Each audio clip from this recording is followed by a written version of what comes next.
Welcome back to the Stephen A. Smith Show. Before I get on out of here, I had to talk about a story that's very, very important.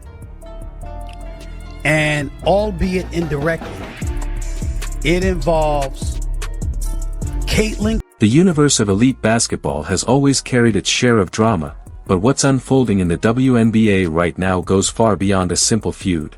It feels like a full-scale transformation, one where the long-standing hierarchy is finally being challenged and pushed aside. For months, fans have witnessed a strange and steadily intensifying Cold War between the league's veteran superstars and the explosive rookie sensation, Caitlin Clark. The rough fouls, the sharp glares, and the odd, uncomfortable post-game comments have all hinted at growing cracks, until now, because the pressure has finally burst open. A seismic shift hit the sports world when Stephen A. Smith, one of the loudest and most influential voices in sports media, introduced a storyline that instantly changed the entire conversation. This is no longer about simple envy or petty tension. People online are now debating far more serious implications. Viral rumors spreading across social platforms suggest that Team USA and the league's leadership may be stepping back from shielding certain veteran stars who fans believe have been clashing with their newest sensation. At the center of this swirling speculation is a major WNBA icon, someone widely viewed as the face of the league, who, according to those discussions, might be facing an unexpected moment of accountability. And to understand why everything is erupting right now, you have to walk through how the timeline truly unfolded. A shift like this didn't erupt in a single moment. Ever since Caitlin Clark announced her decision to enter the draft, the entire atmosphere around the league has felt different. Stephen A. Smith has been sounding alarms about this tension for weeks, but his newest remarks carry a noticeably heavier and far more intense edge. He's not simply breaking down on-court strategy anymore, he's calling out what he believes is a deeper cultural problem. Smith implied that the major decision-makers, the sponsors, broadcast partners, and financial backers, are growing increasingly frustrated. They didn't invest in a behind-the-scenes rivalry saga, they invested in the next global superstar, the so-called Tiger Woods of women's basketball. And if veteran leaders, including high-profile figures like Aya Wilson, are perceived online as standing in the way of that momentum, then their long-held security may not feel as guaranteed. Across forums and social media threads, the word "removed" is circulating, with fans speculating about a possible pullback from Team USA visibility or even a drastic drop in promotional support. From a distance it almost seems unbelievable for a superstar like Wilson, yet when massive money and global expectations are in play, nothing and no one is truly guaranteed protection. Still, to understand this entire eruption, we need to step back and examine the on-court moments that triggered the newest surge of public anger. Basketball is unquestionably a physical sport, but countless new viewers watching for the first time are interpreting the collisions as something far more personal.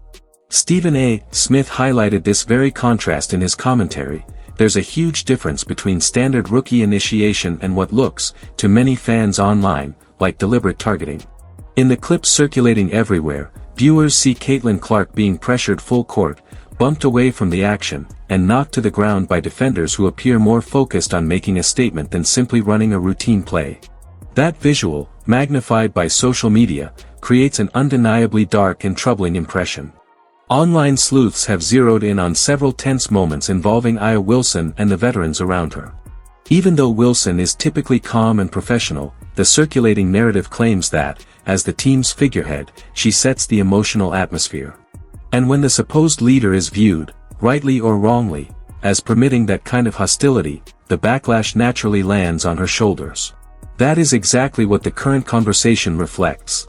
The conflict isn't only about rough play, it represents something bigger. For years, Wilson has been the uncontested centerpiece of the WNBA, collecting championships, MVP awards, and widespread respect. Then suddenly a rookie arrives, someone who hasn't logged a single professional minute yet, and overnight the spotlight shifts completely. Wilson fades from coverage, and the new star dominates every headline. That kind of shift is understandably difficult. Stephen A. Smith pointed out that feelings of envy are normal human behavior, but when they seep into competition, they can become incredibly damaging. From his perspective, the entire situation is about perception as much as reality. Team USA, a program built on unity and excellence, is now being portrayed online as struggling with internal tension and behind-the-scenes conflict. According to the swirling rumor mill, both the Olympic Committee and top WNBA executives have supposedly held urgent discussions about what fans are calling the Clark situation. But the unexpected twist in that narrative is this: they weren't viewing Caitlin Clark as the issue at all. Instead, they reportedly saw the response to her, within the league and across social media, as the real problem spiraling out of control. The way some fans see it, if Wilson and the veteran core weren't willing to put pride aside and welcome the league's new direction, they suddenly looked more like obstacles than leaders. That's the root of all the online chatter suggesting Wilson could be demoted, replaced, or pushed off her symbolic pedestal. It mirrors a classic corporate strategy. When a supervisor can't maintain a healthy team environment, the company replaces the supervisor. And now we circle back to the Stephen A. Smith factor, because he's the spark that intensified everything. On national television, Smith delivered a blunt critique, arguing that certain WNBA players were engaging in what he described as self-inflicted damage. He threw around harsh terms like petty and stupid, insisting that this behavior mirrors none of what the NBA legends went through. When Magic Johnson and Larry Bird transformed the NBA in the 1980s, he noted, the established stars didn't try to undermine them, they elevated the league instead. According to Smith, the veterans should be capitalizing on Clark's rise, not pushing against it, because riding that momentum could mean even greater exposure and financial gain for everyone. His point struck a nerve with viewers. Comment sections everywhere are full of frustrated fans saying things like, "I tuned in for Caitlin, but I'm checking out because of the bullying vibe." For the league, that sentiment is the ultimate disaster scenario.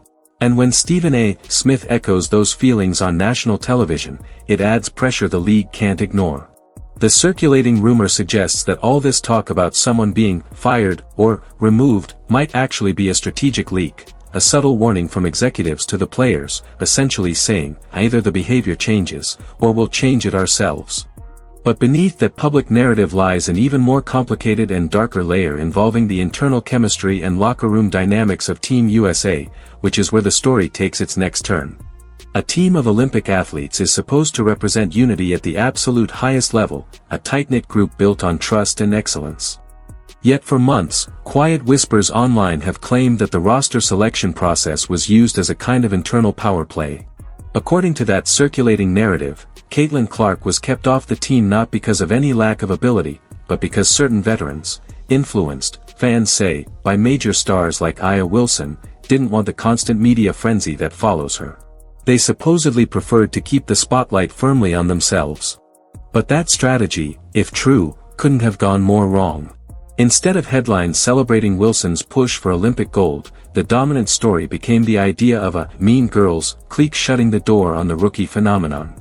That blowback turned into a full-blown PR crisis, and many believe this embarrassment is what allegedly sparked the recent high-level discussions about accountability and potential consequences from a marketing perspective. The stakes couldn't be higher. If Wilson ends up being viewed as the face of a team that excluded the most talked-about player on the planet, her public image takes a major and potentially costly hit.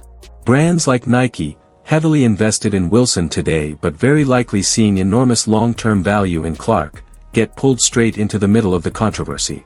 And in the corporate world, when the financial trajectory is threatened, tough decisions follow quickly. Now, stepping into the physical clashes dominating the headlines, this isn't about a single moment. It's a whole string of viral clips. Fans point first to the Kennedy-Carter hip check, which many saw as obvious, but they're also dissecting Aya Wilson's aggressive defensive stance against Clark and asking, is all of this actually necessary? In their latest matchup, the intensity was overwhelming. Every screen looked like a mini collision, every box out felt like a forceful shove, and the overall energy resembled postseason warfare. To old-school basketball purists, this is just fierce competition. But to the millions of newer casual viewers Stephen A. Smith speaks to, it reads as straight-up hazing. Smith doubled down on that idea, insisting the league is failing to protect its most valuable rising asset. He even compared the situation to the NBA's treatment of Michael Jordan, where defenders practically got whistled for breathing on him. The logic was simple: fans paid to watch Jordan soar, not to watch him get hammered to the floor. Some corners of the internet have pushed a sharp allegation that WNBA referees, supposedly influenced by the veteran hierarchy, are allowing overly rough treatment of Clark as a way to teach her a lesson. If that speculation were ever proven true, and if Wilson were seen as the driving voice behind that mindset, the league office would have no choice but to intervene. Right now, the growing fan backlash is what's fueling every single rumor about firings, demotions, or shakeups. This level of revolt is unprecedented in women's sports. Typically, supporters rally behind the league as a whole, but in this moment fans are openly siding against the established order. You have people online saying they want Team USA to lose just to make a point. You have arenas packed only when Clark is in town, while other matchups struggle to move tickets. Those numbers, as Stephen A. Smith emphasized, are impossible to ignore. Smith even argued that Aya Wilson should be grateful to Clark for the charter flights, the booming ratings, and the sudden surge in national attention. Instead, the widespread perception is that she feels threatened or resentful. And that growing divide between the players on the court and the customers paying to watch them isn't just uncomfortable, it's completely unsustainable for the league's future. The talk of someone being fired may be more symbolic than literal, meaning removed from the league's spotlight rather than removed from a roster, but the emotional impact behind the rumor is very real. The sense in the air is that the torch isn't being gently passed to the next star, it's being yanked away. Another major piece of this conversation is the silence. Under normal circumstances, when wild rumors start circulating about a superstar being disciplined or pushed aside, agents, teams, or league officials rush to deny it. Yet this time, the WNBA's responses have been oddly limited. They've issued broad statements condemning racism and harassment, but they haven't directly responded to the accusations of locker room tension or internal conflict. Stephen A. Smith interprets that silence as a sign of worry, almost a signal that the league realizes it has a deeper issue on its hands. And he argues that even if the WNBA tried to publicly insist that Aya Wilson and Caitlin Clark have no problems at all, many fans simply wouldn't buy it, because the body language and on-court moments tell a different story to viewers. This lack of clarity fuels the conspiracy machine, making people assume that closed-door meetings are happening right now about how to handle veteran players who, according to online speculation, aren't adjusting well to the league's new direction. And the media has amplified everything. It's not just Stephen A. Smith stirring the pot, Pat McAfee, Shannon Sharp, and Charles Barkley have all chimed in, and their commentary overwhelmingly frames the situation as the veterans mishandling a golden opportunity and damaging the league in the process. Major voices in sports media have started portraying Aya Wilson and her veteran circle almost like antagonists in a movie, and that kind of framing can devastate a player's marketability. Playing the villain might work in pro wrestling, but it doesn't translate when you're trying to sell sneakers and family-friendly products. The circulating rumor that Wilson has been fired or quietly pulled back from Team USA promotional materials grows out of this idea of brand toxicity. Corporations are famously risk-averse. No brand wants to spotlight an athlete whom a large portion of fans perceives as a bully.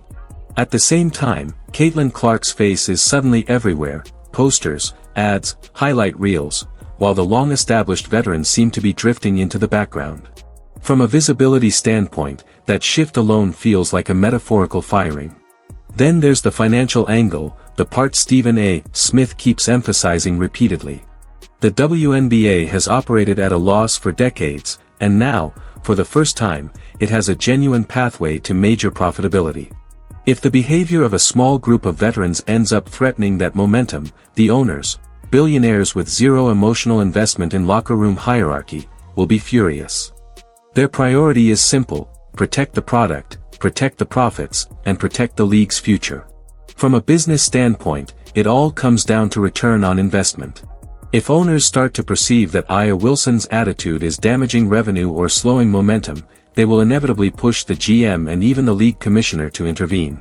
Online chatter already claims that some franchise owners want a full reset, removing what they see as toxic elements and reshaping the league into something more marketable, fan-friendly, and centered on the personalities the audience actually gravitates toward.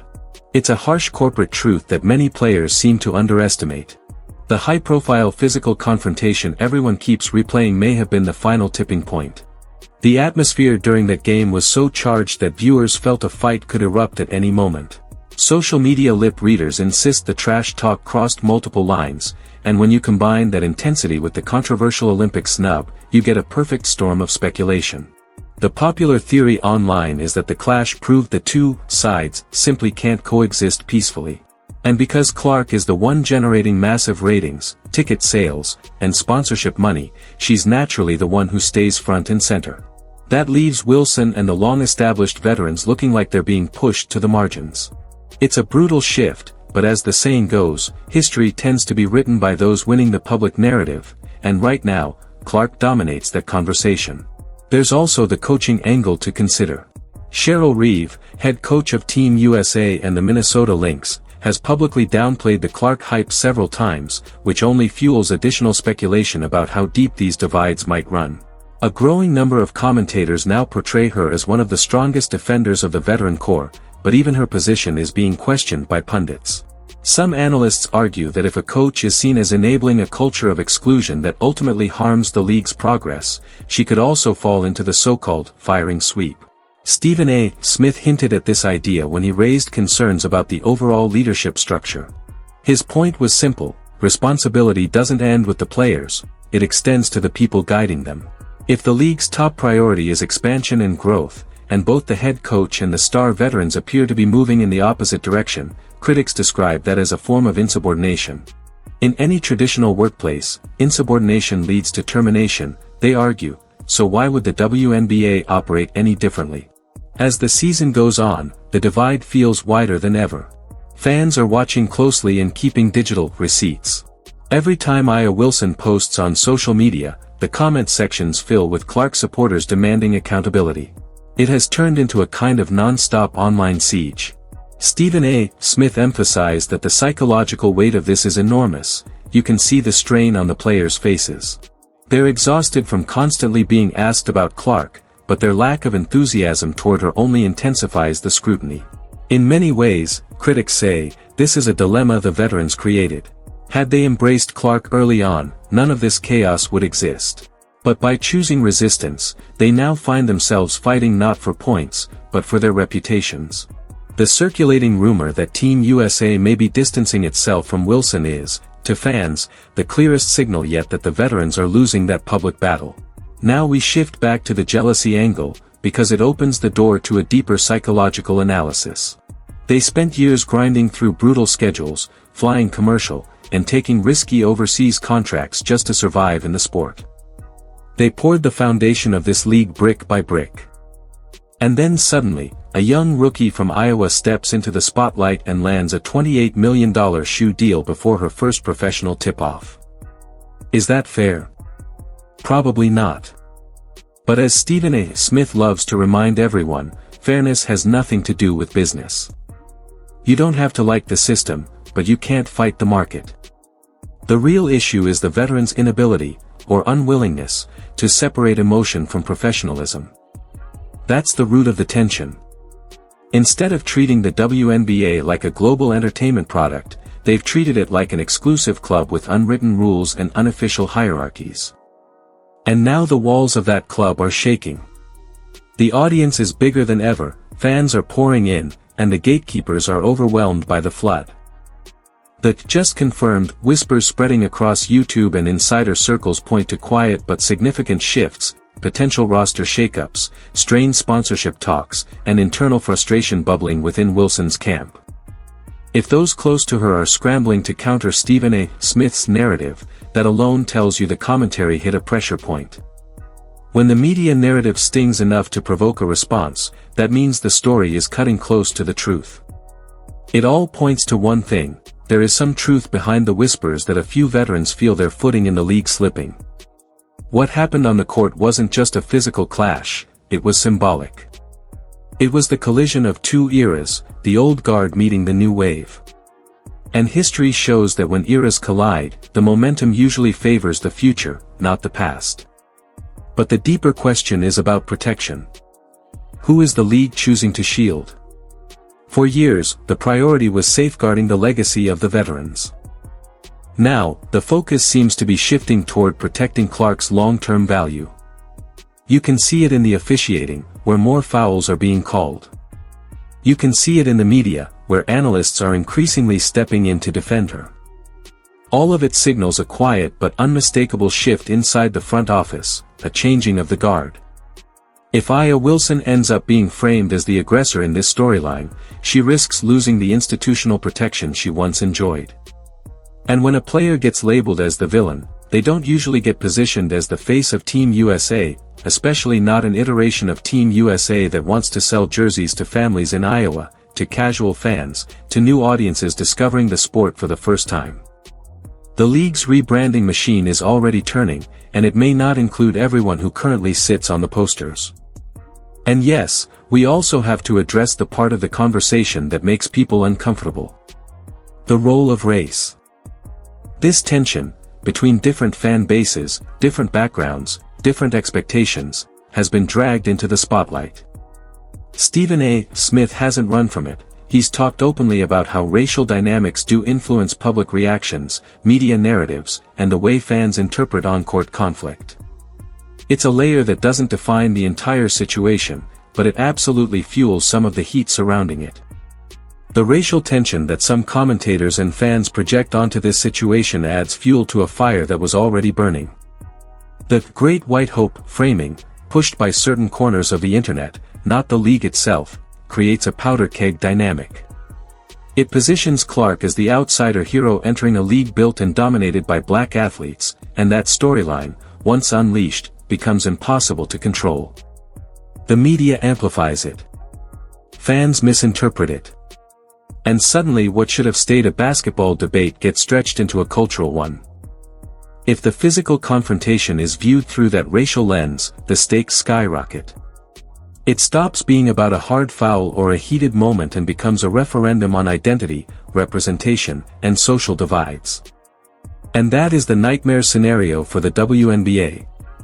They can absorb criticism about officiating or competitiveness, but they cannot survive a full-blown racial conflict inside their own league. They need unity, or at least the appearance of it. That's why internal leadership becomes so crucial. If Aya Wilson, or any veteran, ends up being interpreted by the public as leading a faction rooted in identity politics instead of basketball values, the league has no choice but to intervene. Not because it's true, but because perception alone can damage the brand. The WNBA is trying to grow, not fracture. And when a narrative threatens the business, the easiest response is to shift the spotlight, rearrange the hierarchy, or quietly push certain figures out of the center frame. And that brings us to where we are now, the most chaotic, emotionally charged summer the WNBA has ever seen. Stephen A. Smith didn't just comment on the situation, he threw gasoline on it. He drew a sharp line between two competing visions for the league. On one side is the Caitlin Clark economy, the ticket sales, the surging viewership, the sponsorship boom, the new era of mainstream visibility. On the other side is the old guard, the culture, the grind, the physical play, and the veterans like Aya Wilson who feel they've earned the right to shape the league's identity. Those two forces collided head-on. And when they did, the aftermath was immediate and explosive, a storm of rumors, headlines, heated debates, and accusations of hostility that shook the league from the inside out. The idea of Aya Wilson being fired, whether literally, symbolically, or just in the minds of frustrated fans, represents something much bigger than one player. It represents the league choosing the business model over the old hierarchy. It represents the cold truth that in professional sports, value isn't measured only in championships anymore. It's measured in clicks, streams, ticket sales, and global attention. Wilson delivers dominance. Clark delivers an economy. And in 2024, the economy wins every time. The next few weeks will decide everything. If Team USA looks shaky, if the chemistry feels strained, if the media senses even the slightest fracture, Stephen A. Smith's "I told you so" will echo across every platform. The pressure on Wilson, not just to perform, but to project leadership, unity, and poise, has never been higher. One misinterpreted moment, one heated exchange, one questionable foul, and the online rumor mill will crank into overdrive again. Not because it's true, but because people are primed to believe it. Executives are monitoring the situation. Sponsors are studying public sentiment. And, most importantly, millions of fans who believe Caitlin Clark has been unfairly targeted are watching with folded arms and long memories. They want accountability. They want someone to blame. And in the court of public opinion, it's Wilson whose name keeps landing on the imaginary chopping block. As this deep dive comes to a close, a real question hangs in the air: is any of this fair? Is it right for a veteran, a champion, a cornerstone of the league to be overshadowed by a rookie simply because the rookie moves the business needle? Or is this just the brutal, Darwinian nature of modern sports? Stephen A. Smith leans toward the latter. To him, the WNBA has finally stumbled upon a once-in-a-generation growth engine, and instead of protecting it, they're fumbling it. The clash with Clark became the spark, and from that spark grew a narrative wildfire. The WNBA is entering a new chapter, one that will look nothing like the league we've known for years. The so-called Mean Girl era is fading into the background, and a new age built around global stars, massive visibility, and unprecedented influence is taking over. In this kind of shift, anyone standing still gets crushed, because when the momentum hits, it doesn't slow down for anyone. And right now, the momentum is roaring like a freight train. Every day brings a fresh twist, leaked footage, heated quotes, viral slow-motion clips, and reactions that spread faster than the league can respond. This isn't just sports drama, it's a battle built on power, ego, money, and transformation. Stephen A. Smith didn't just comment on the situation, he sparked a chain reaction. Now millions are locked in, waiting to see which headline detonates next. If Aya Wilson even appears to be sidelined, demoted, or pushed out of the spotlight, whether officially or in the public imagination, it instantly becomes the story of the year. But until anything concrete is announced, all we have are whispers, trending speculation, and the heavy tension that follows every possession, every stare down, and every post-game interview. Because make no mistake, the conflict between Wilson and Clark wasn't just contact on the court, it was the prologue to a deeper fight for the identity and future direction of the entire league. And like Stephen A. Smith reminded viewers, any war has casualties. The twist no one expected is that the biggest casualty might be the reigning queen herself. The cameras are on. The narrative is brutal. And the new WNBA is being built in real time right in front of us. If you want the full breakdown, the real analysis, and every twist as it unfolds, make sure to like, subscribe, and turn on notifications. This story is only getting bigger from here.